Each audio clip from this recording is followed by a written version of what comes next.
میں اپنے رب کے فیصلوں پہ بڑا راضی ہوں، اللہ بڑا کریم ہے، وہ لے گیا اس کا مال تھا۔ آپ یقین کریں ہمارے دیہاتی لوگ یہ کہا کرتے تھے، میں نے کانوں سے سنا ہے، ایک بوڑھے آدمی کا ایک دفعہ بیٹا فوت ہو گیا تو کسی نے اس سے کہا بابا چھوٹی عمر میں بچہ چلا گیا، تو مجھے لفظ نہیں بھولتے، کہنے لگے پتر اللہ دی فصل ہے، کچی وڈے تاویں ہو دی ہے۔ سنے آپ نے بھی کبھی یہ فکرہ، کچی وڈے تے پکی لے جائے تے تاویں ہے جو ہو دی، تو جب اس کا جی چاہا وہ لے گیا۔ اللہ اکبر۔ وہ خاتون کہتی ہے کہ وہ بابا جی سے میں نے کہا کہ چلو آپ ایک مہینے کی چھٹی کر لے، تو کہنے لگا نہیں میڈم میں مسلمان ہوں، مفت کی روٹی نہیں کھاتا، مزدوری کر کے کھاتا ہوں، میں انشاءاللہ 2-3 دن کے بعد کام پہ آ جاؤں گا۔ کہتے ہیں وہ چند دنوں کے بعد آ گیا، اللہ کی قدرت کے ابھی 2-3 ماہ گزرے تھے پھر آیا، میڈم چھٹی چاہیے کچھ دنوں کی، میں نے کہا خیریت ہے؟ کہنے لگے وہ میری بہو بھی ہارٹ اٹیک سے فوت ہو گئی۔ کہتے اب میں بھی تڑپ گئی اور عیسائی ہو کہ میری آنکھوں میں آنسو آ گئے۔ میں نے کہا گھر کا دروازہ بند ہو گیا، اب یہ بیچارہ کیا کرے گا؟ وہ اپنے شوہر کے غم میں ہارٹ اٹیک سے فوت ہو گئی۔ کہتے ہم پھر 2-3 دن کے بعد تعزیت کے لیے گئے، پھر ٹوٹی ہوئی چٹائی، بوڑھا نہ اپنی انگلیوں سے زمین پر کچھ بنا رہا ہے۔ کہتی ہے قریب گئی اور میں نے جا کے کہا بابا اب تو تسلی آپ نے خود ہی کرنی ہے، جو نظام تھا وہ تو ہو گیا۔ تو کہتے ہیں پھر اس نے آنکھیں کھولی، آسمان کی طرف دیکھا تو کہنے لگا بیٹی کوئی پریشانی نہیں، میرا بیٹا بغیر شادی کے بھی تو فوت ہو ہی سکتا تھا نا، بس میرے مالک نے جب چاہا جیسے چاہ ہوا، میں انشاءاللہ 2-4 دن کے بعد کام پہ آؤں گا، یہ میرا 3-4-5 سال کا پوتا ہے، ابھی اسکول داخل ہوا ہے، میں ساتھ لے آؤں گا، وہاں میرے ساتھ اوپر کوارٹر میں جہاں میں رہتا ہوں یہ بھی رہے گا۔ کہتی ہے میں سختے میں آ گئی اس کی کیفیت دیکھ کے، وہ پوتے کو ساتھ لے آیا۔ کبھی کبھی میں دیکھتی چھت پہ کھڑے ہو کے کہ دادا گھوڑا بنا ہوا ہے اور پوتا سواری کر رہا ہے، وہ سویرے اٹھتا اس کو سکول چھوڑ کے آتا، شام کو لے کے آتا، پیار کرتا، محبت کرتا۔ تیسری منزل پر ہم نے ایک کوارٹر دیا ہوا تھا، وہاں دادا پوتا رہتے۔ اللہ تو بڑا بے نیاز ہے۔ کہتی ہے اقبال ایک دن نا پوتا اوپر والی منزل پہ کھیل رہا تھا، اس کا پیر پھسلا، وہ گردن کے بل زمین پہ گرا، مجھے خبر ہوئی تو میں دوڑی، ایمبولینس منگائی، خون سے لتھڑے ہوئے اس بچے کو دادے نے اپنی گود میں رکھا، اور جب ہم ہسپتال کی طرف گئے تو ہاسپٹل بعد میں آیا، جناب اسرائیل پہلے آ گئے، اور کہتے ہیں وہ گود میں دم توڑ گیا۔ پھر دادے نے اسے اپنے ہاتھوں سے غسل دیا، پھر اس نے اپنے بوڑھے ہاتھوں سے قبر کھودی، اور پھر مٹی ڈال کے کہنے لگا اِنَّ لِلَّهِ وَإِنَّا إِلَيْهِ رَاجِعُونَ، جے سونا ہی میرے دکھ وچ راضی، جے سونا ہی میرے دکھ وچ راضی۔ پھر سکھ نو چلے ڈاما، کہتے ہیں وہ مٹی ڈالی اس نے، اور جب وہ واپس پلٹا تو میں بازو سے تھام کے ہوٹل قریب لائی، اور میں نے اس کے قریب کہا کہ بابا تو ٹوٹ گیا ہے، تو بکھر گیا ہے، مجھے محسوس ہوتا ہے کہ اب نہ تیری راتیں اور تیری صبحیں اور تیری شامیں غموں میں گزریں گی۔ تو کہتے ہیں یوں اس نے ہاتھ رکھے اور یوں آنسو چھٹک دیے، کہنے لگا میڈم کیوں میرے اندر کوئی عقیدہ نہیں، میں کوئی لوارث ہوں، میرا کوئی رب نہیں، میں کیوں پریشان رہوں گا، میں تو پکا ہوا پھل ہوں، تھوڑے دن گزرے گے قبر میں جاؤں گا، اور جب جنت میں جاؤں گا تو اللہ میری بیٹے سے بھی ملاقات کرائے گا، میرے پوتے سے بھی ملاقات کرائے گا، میرا رب ساری ملاقاتیں کرا دے گا، میں اپنے اللہ کی رضا پہ بڑا راضی ہوں۔ وہ خاتون کہتی ہے میرا اور میرے شوہر کا کلیجہ پھٹنے لگا، میں نے کہا بابا یہ جذبہ کہاں سے ملتا ہے، یہ سکون کہاں سے آتا ہے، یہ کیفیت کیسے ملتی ہے؟ مجھے کہنے لگا تو نے لینی ہے؟ میں نے کہا، تو کہنے لگا تو بھی گنبد خضرا والے نبی کا کلمہ پڑھ جا، تو بھی رسول اللہ کا کلمہ پڑھ جا۔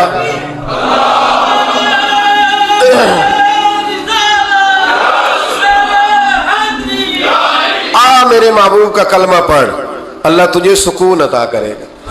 ایک حدیث نہ پڑھ لو مسلم شریف سے، بخاری سے ایک حدیث نہ پڑھ لو تاکہ یہ بات مضبوط ہو جائے۔